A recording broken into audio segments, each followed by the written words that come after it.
It's match preview. Brighton versus West Ham. Graham Potter, of course, heading back to the Amex to face his old club. And let's be honest, it's a season we're all desperate to see the back of, really. I don't know about you, Tom, but it's one that it feels like, even though it's 5 games to go, it feels like, God, that's 5 games, far too many.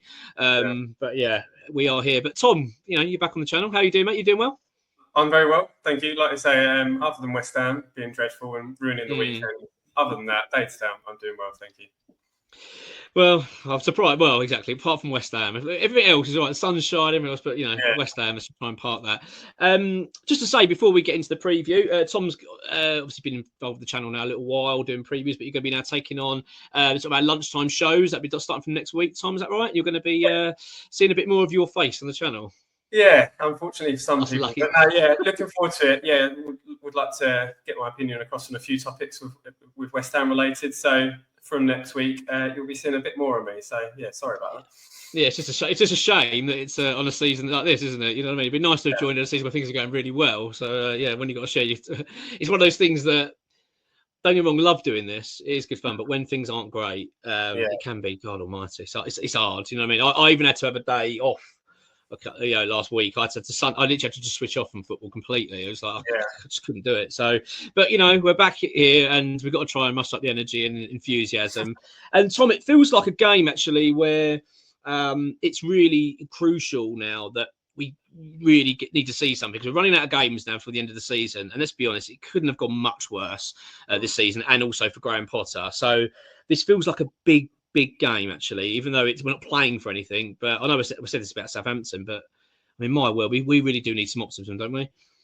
We really do. Yeah, we're running on empty, aren't we, at the moment as West Ham fans? And I think Southampton game was just the pinnacle. It was just like, this is it, even though it was a draw, we didn't lose, but it felt like rock bottom when that equaliser went in.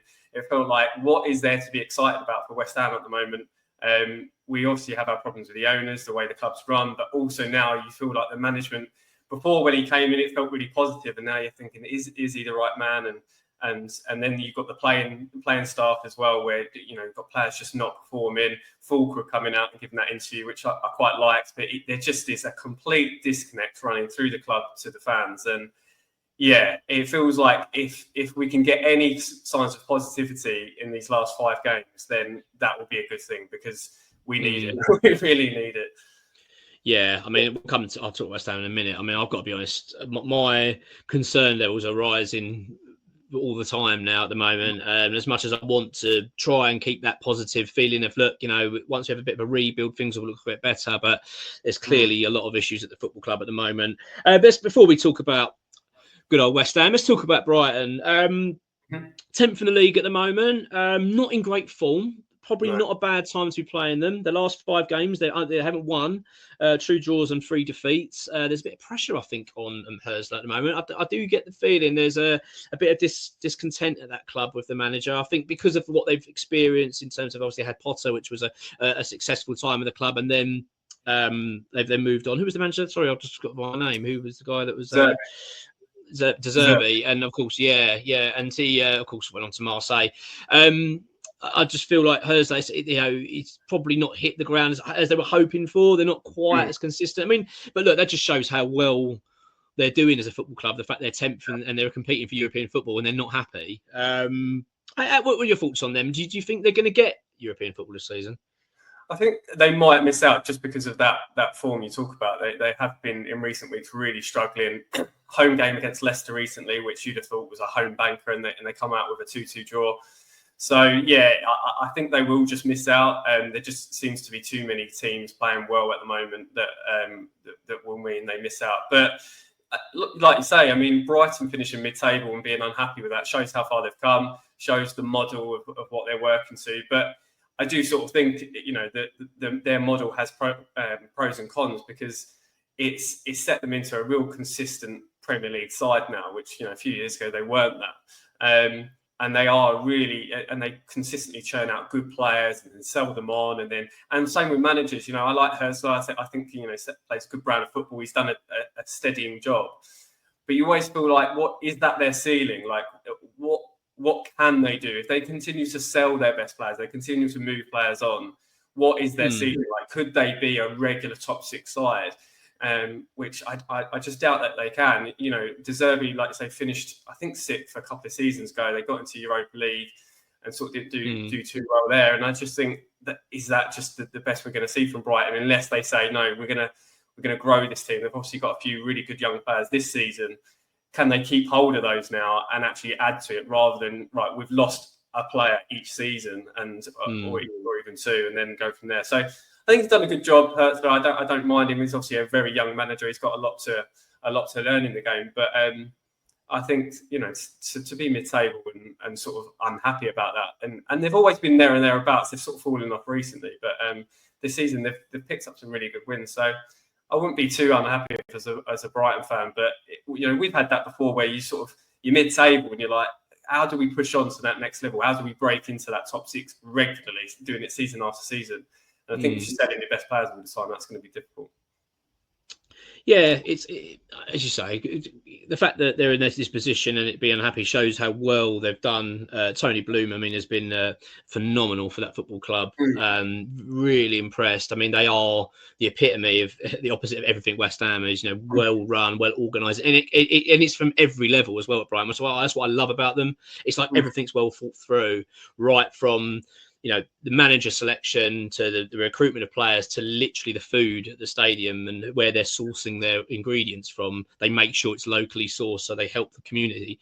It's just so well run. And then you look at West Ham and it's just, you know, the pile of crap compared to it. You know, we're just all over the place. It's all knee-jerk decisions and too many cooks. You know what I mean? No one knows what direction we're going in. It's a complete mess. But in terms of Brighton, I do feel that possibly they're going for a little bit of a shift now, because, as you said earlier, that they've always been known as a little bit of a selling club, which I don't get me wrong, works really well.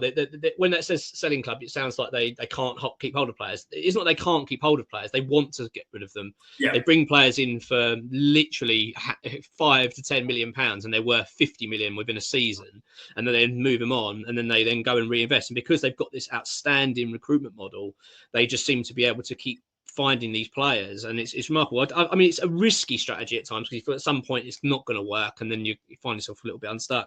But I do wonder whether they're changing that, because Matoma, there was a bid for Matoma this season from Saudi, and I think it was about 90 million. It was a ridiculous amount of money. I think it would have even broken the Saudi record. I think it was literally massive amount of money, and they rejected it. No, we're not doing that. So I wonder whether, now I think Brighton beforehand probably would have accepted that. Brilliant, They've made a big load of money. Let's do that, but they didn't do it.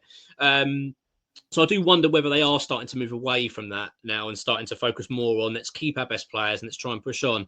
But you look at Brighton and they're just they're in such a good state in terms of their football club and how they're rolling now. I do wonder now whether the next step for them would be trophy success. I think that's what they probably need to see happen. I've got to say, probably the Conference League would be perfect for them. If they could get in the Conference League and go and win it, that would be great for them. They're going nowhere. They're going to be in the Premier League, I think, for the foreseeable. They just don't seem like a club that's going to be heading towards any form of relegation situations at all. I feel like if anything, they're always still going to be looking up, even though at the moment they're going through bad form. The question marks obviously over the manager. I don't think that the fans are overly thrilled with him. I get the feeling they might make a change at some point. Not necessarily this year. I think he might have another season, but I think he has to perform better next season. I think they'll want to see, like you said, a push for that sort of top 6, top 7. I think that's where they probably want to be aspiring to get to. But let's be honest, mate, it's tough. Premier League's hard now. There's a lot of clubs that are vying for those positions. It's not quite like what it was before. So, but no, very, very impressed with Brighton. Always been a fan of how they run. I think it's just a brilliant story, really, and I'm always envious of it. I'm always I'm thinking, I wish we had ownership like that. But I think there's a few clubs that feel that as well. It's not just West Ham. Players you can think of before we go to West Ham that you sort of feel like doing well for them and worry you for when we face them on Saturday? Well, I know they've got a few players out, haven't they? They've got a few injuries stacked, but I really like Minter.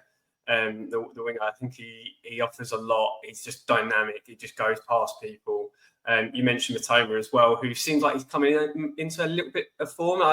His sort of last season was just brilliant. Just all season, it felt like he probably did have some bad spells, but I think this season he struggled a little bit. But he now seems like he's getting into a bit more form. I think he scored in the last couple of games. So them two going forward are a real threat. And I actually really like the centre half, Van Hecker. I know he had a bit of a bad week a couple of weeks ago, and I think he's struggling with an injury himself. But I actually think he's a really solid centre back, and something we've been missing, actually, to be honest. So yeah, there's a few players. I think that's the thing with Brighton, that you look around their team and they're just all decent young players, and you just feel like they're, other than Lewis Dunk, who seems like he's been there forever, you just seem like they're always improving, and they always bring in someone. And you know, Belieber, for example, is another one where it just seems to come out of nowhere, and you think, oh wow, he's a really good player. So yeah, I think that the wingers in particular are something that we've got to look out for if they play tomorrow. So that's a big one. Yeah, I mean, as you say, very talented squad of players they've got. I'm always just amazed by how well they pick these players out, and you know, the recruitment setup they've got at their football club is so impressive. And it's just it continues to deliver, doesn't it? And obviously João Pedro is injured, obviously, of course, but stunning player for them. And but yeah, Matoma, like you say, I really rate him. Just such a good player. But this is a good time to play him. This is a really good time. If there's any time to play Brighton, it's now. You're not going to get many opportunities with a team like Brighton.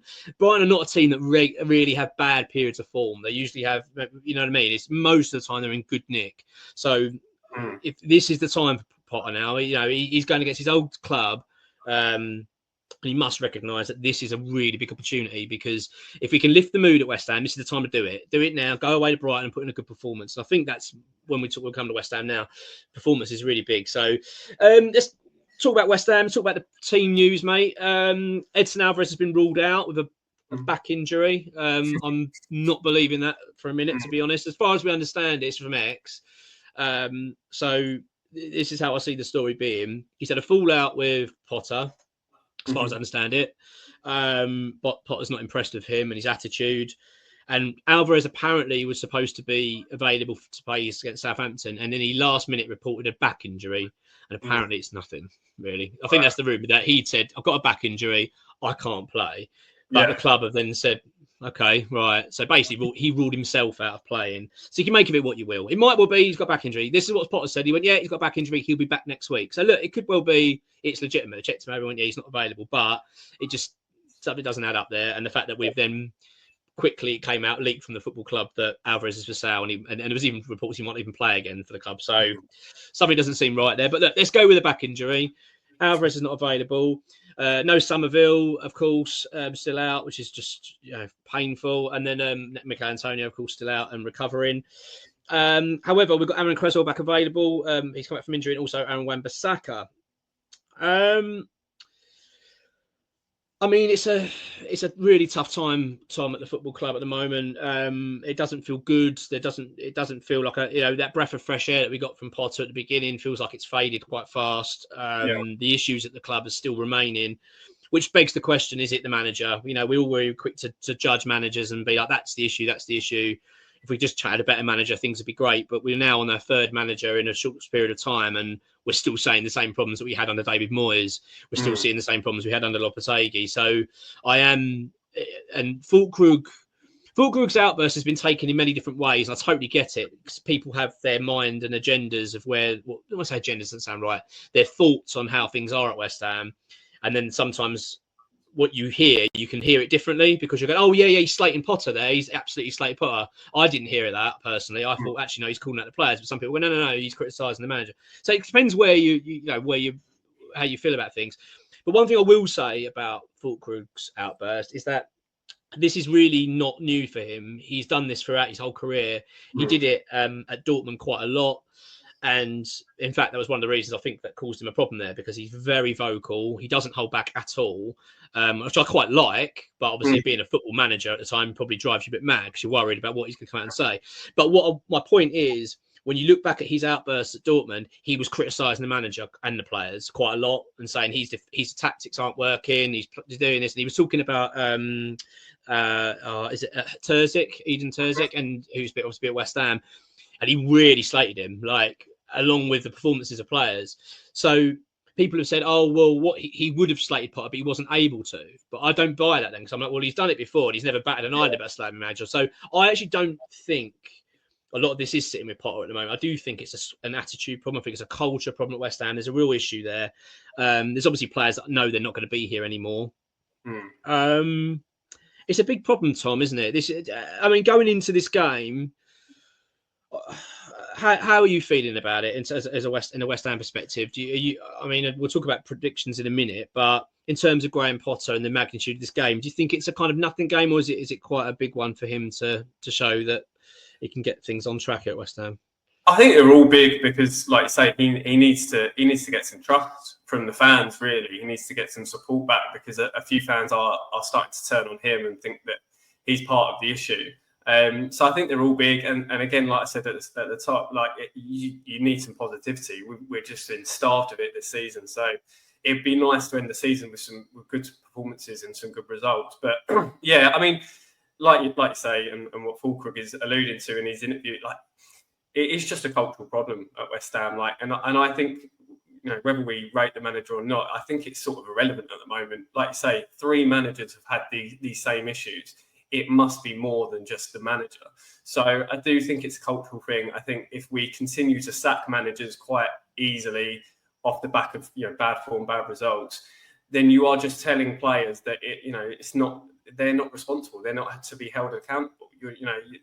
Just carry on doing what you're doing. And if you hit a bad run, okay, we'll find another manager until you're happy with this one. So I do think that we've sort of bred this culture, which is similar, and I've made this sort of comparison before to Man United, and you see the problems that they're having, and they just keep changing manager, and you think Amarin's going to be the answer, and he just isn't, and it's just like it's a cultural problem, and I think that we're experiencing the same at West Ham, and I think you have to start getting rid of so many players, and it sounds like this summer is going to be the opportunity to do that and bring in some young players that have got potential but are driven, determined, want to be better players, want to play for a team, and want to achieve things with the football club. So yeah, I think there's so many problems. You don't know where to start.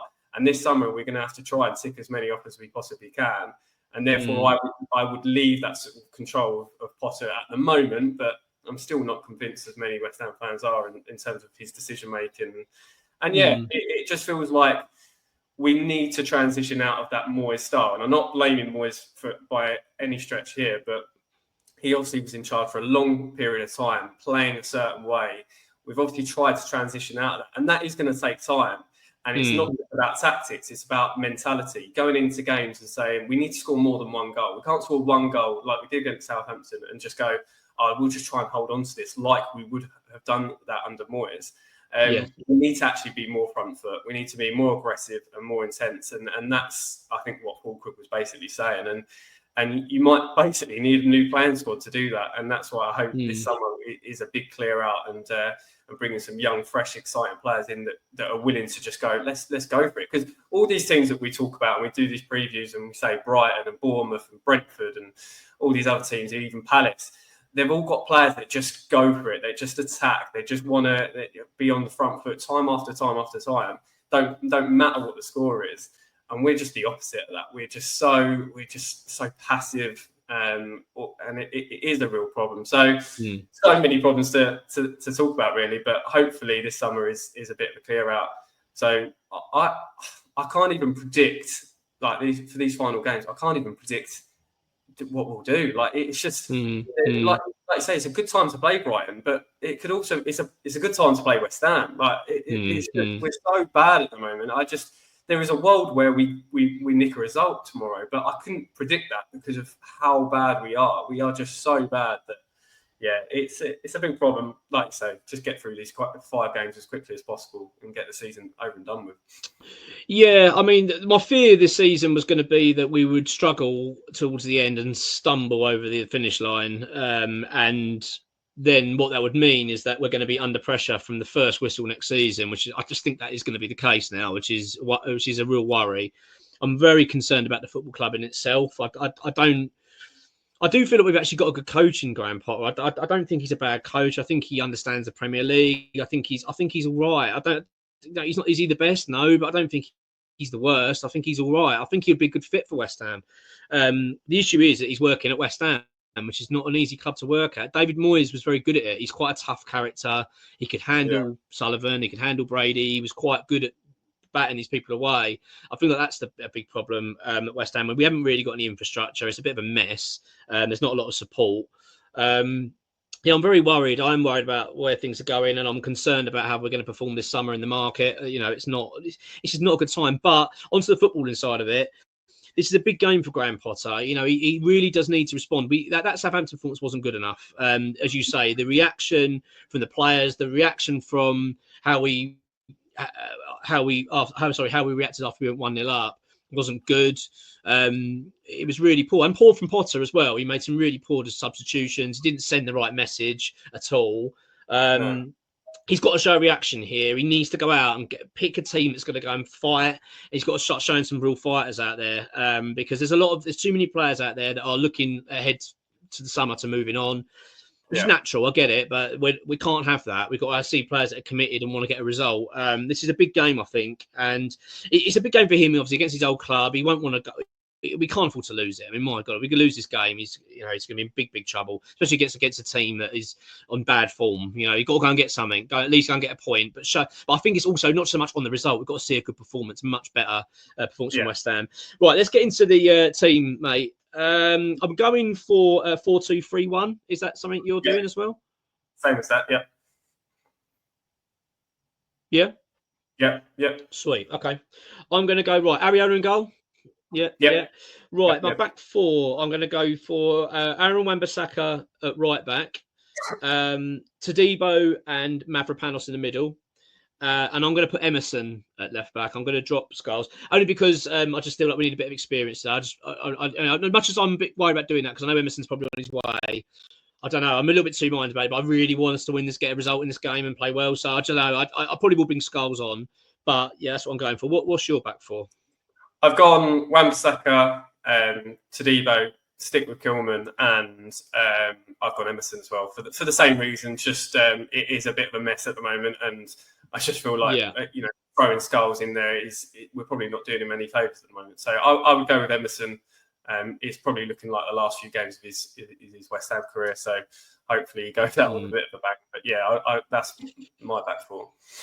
Yeah. I'm an R in Emerson. I've got to be honest. I feel like I'm talking myself out of it. But I've got to mention, I didn't mention Kilman. I'm dropping Kilman. I've been really unimpressed with him, mate. I'm really not happy with Kilman. I think he's been shocking the last few games. He looks totally lost in that position. I'm actually starting to suspect that what we were warned about from Wolves is starting to come to fruition. That actually he's not a £40 million player. He's overpaid because he's not been good enough. He's good in moments. He's had good games here and there, but lately he's been really poor. I thought he was poor against Southampton. He was poor against Bournemouth. He's made some real mistakes. He made a mistake against Liverpool. The reason they got their equal. He seems to be making mistakes all over the pitch. He's constantly making errors. So, I'm dropping him, and I'm actually playing Mavropanos because I've actually thought he's been the better player of late. Right. I mean, the midfield. I mean, it's just painful because it's just. I could get rid of all of them, mate. They're all crap, to be honest with you. But I'm going to go for my two midfielders in front of the defence. I'm going to go for Carlos Soler, and I'm going to put Andy Irving in because I've just had enough of the rest of them. Sick of seeing them. Who are you going for? I've gone Carlos Soler again, but Thomas Souček next to him. I don't really, like you say, midfield was where I struggled most picking this 11 because I couldn't really make a case for any of them to be starting and playing well. So I just feel like Thomas Souček, he does fight for the badge, and we need, as you mentioned, a team that's going to fight. So I don't love him in a 2 sort of 4-2-3-1 formation, but we're running out of options. So in the future. I agree. It's a bit of a shambles, isn't it? Right, the three I'm going for is going to be Bowen out on the right, Lucas Paqueta playing the sort of number 10, and I'm going to put Guilherme in starting from left because I've had enough of Kudus, to be honest with you. I'm sick. I thought he was terrible against Southampton. I thought he was really poor. I'm just tired of watching him and just huffing and puffing and nothing coming of it. I'm just done with it, really. He wants to go. We want to sell him. I'm happy to just draw a line under it, really, and get Guilherme in there. And I've actually thought Guilherme's looked all right. I think he's actually showing signs that he's actually a bit of a player there. What are your thoughts? Yeah, 100%. The same three, Bowen, Paqueta and Guilherme. I think, like say, Kudus I feel like all season he's been playing for himself. As long as he gets a little flick on the highlight reel, he's sort of happy and he's sort of running into cul-de-sacs trying to take everyone on. not interested. We need to fight as a team, as as Fullkrug said. So I'm happy to put in a young kid in Guilherme and just see what he can do from the start. I think Paquetá, like you said, has been probably one of our better players since Potter's come in. So he obviously keeps his place in both, and is still reliable to come up with a goal now and again. So he definitely keeps his place as well. So yeah, gone with that for 3. Yeah, I agree. That's good. And Nicholas Fullkrug up front start. Yeah. Yeah. I mean, not Evan Ferguson, really. Weird. Right. Yeah. No, I'm gonna go. Yeah, Fullkrug definitely. I mean, he has to play, and if he doesn't start him, if there's a punishment from Potter and he drops him, the fans are going to react terribly to that. Like, if this is a game where we really need to see Graham Potter respond and take charge and show something. You know what I mean? I think Potter's got to be very aware of the fact that he's the manager of this club. He's not a head coach, really. He's a manager. Like we call him a head coach, but there's no head coach. We haven't got a director of football, so he is in charge of the players we bring in. He's in charge of everything, really, of the whole. Aside from sort of advertising deals and shirt sponsorship and all that, really, Graham Potter's in charge. So he needs to grip hold of the situation. And at the end of the day, he must read the room, and the fact is West Ham fans were really pleased with what Fullkrug said. They liked the honesty about it, so he really needs to understand that. And by that, I think he needs to put an arm around Fullkrug and go, "Yeah, you're fucking right. Go out there and show us, and back him, back Fullkrug. Don't back the other players. Don't back the players that apparently aren't following your instructions." So this is a big game actually for Potter. I think this is going to be quite telling. This lineup's going to be important, and how we go about our business. We really need to respond to that performance. I'm really not sure about this prediction, mate. I have no idea where this game's going. The thing that's given me a little bit of hope is that the last away game was Liverpool, and that's probably one of our better performances we've had under Potter. We played really well. We were very unlucky not to come away with something we should have done, really. I thought Liverpool were fortunate. We were better. I actually thought we were the better team overall. If you can weigh up the whole 90 minutes, I thought we were the better team against a team that are about to win the league. So I'd like to think that we can rediscover that and go away and put in a performance. I'm going to go for a draw.